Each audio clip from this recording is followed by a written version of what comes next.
কবিতা ক্ৰিয়েশ্যনলৈ আপোনালোক সকলোকে স্বাগতম জনাইছোঁ। আজি মই কঁঠালৰ মুচি তৰকাৰী বনালোঁ আৰু চাওক এয়া কি ধুনীয়া হৈছে, ৰংটো একেবাৰে মাংসৰ নিচিনা নহয় জানো। এইটো আমি আগতে ল'ৰা ছোৱালীক কৈছিলোঁ অসমীয়া মাংস বুলি, ইয়াতে মানে বনলেছ চিকেন বুলি কৈছিলোঁ।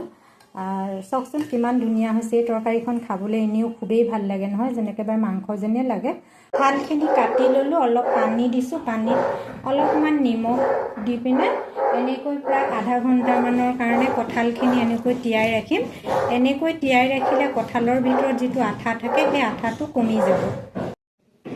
এয়া চাওক, মই কঁঠালখিনি বইল কৰি ল'লোঁ, 2টা চিটি মাৰি থৈ দিছিলোঁ। চিটিটো ৰিলিজ হোৱাৰ পিছত মই এয়া উলিয়াই ল'লোঁ। এয়া বেছি এটা সিজা নাই, এনেকুৱা হৈ থাকিলে আপোনাৰ ভাজিবলৈ মানে ভাল হয়, নহ'বা ইয়াতকৈ বেছি সিজি গ'লে কেৰাহীত লাগি ধৰিব।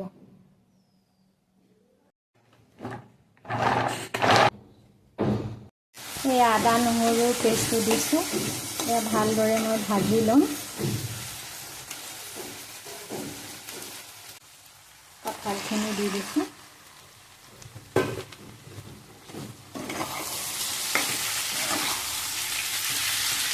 একেলগে মই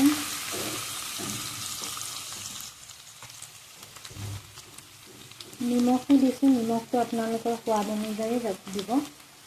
একেবাৰে হালধি দি দিছোঁ, যিহেতু মাংসৰ নিচিনা বনাব লাগে মছলাখিনিও মাংসৰ নিচিনাই দিব লাগিব। এইটো মই জিৰা দিলোঁ আৰু এইটো ধনিয়া।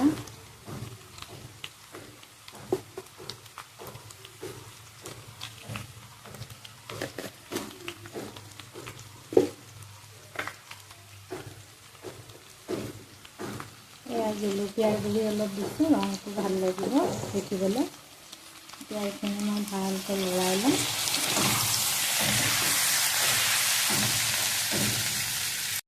যিহেতু ৰংটোৰ কাৰণে মই অকণমান কাশ্মীৰী জলকীয়াৰ গুড়ি দিছিলোঁ।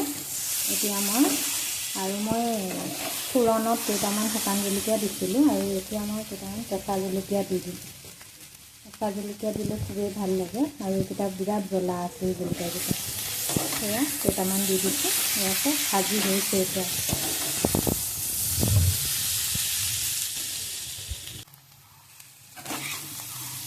এনেকৈ দিলে মানে আলুখিনি অলপ পিছত মানে খাবলৈ খুব ভাল হয়, কাৰণ অলপ গোটা হয় আলুখিনি। যিহেতু মই একেলগে কঁঠালৰ লগত বইল কৰি লৈছিলোঁ, সেইটো কাৰণে মই কঁঠাল ভজা হোৱাৰ পিছতহে মই দিছোঁ। এতিয়া অকণমান মই আলুখিনি ভাঙি দিম, তেতিয়া তৰকাৰীখন অকণমান গ্ৰেভি হ'ব, খাবলৈ ভাল লাগিব।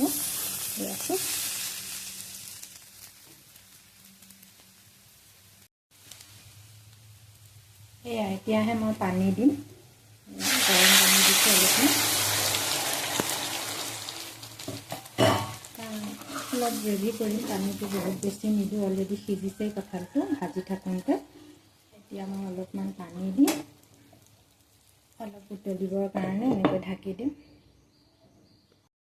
এয়া আছে, ঢাকনিখন গুচাই চাইছোঁ অলপ সময়ৰ পিছত। এয়া চাওক, কঁঠালৰ তৰকাৰীখন ৰেডি হৈ গ'ল। কিমান ধুনীয়া হৈছে গ্ৰেভিটো, চাওকচোন, দেখিয়েই ভাল লাগিছে নহয়, একেবাৰে মাংসৰ নিচিনা। ইয়াতে এটা অনুৰোধ কৰোঁ, আপোনালোকে যদি মোৰ চেনেলটো ছাবস্ক্ৰাইব কৰা নাই তেতিয়াহ'লে ছাবস্ক্ৰাইব কৰি ল'ব আৰু কাষত থকা বেল আইকনটো ক্লিক কৰি দিব। একেবাৰে শেষত মই এতিয়া অকণমান ইয়াতে ঘিউ দিম, যিহেতু মই গৰম মছলা ব্যৱহাৰ কৰা নাই, মই ঘিউ দিওঁ। ইয়াতে মই অকণমান ঘিউ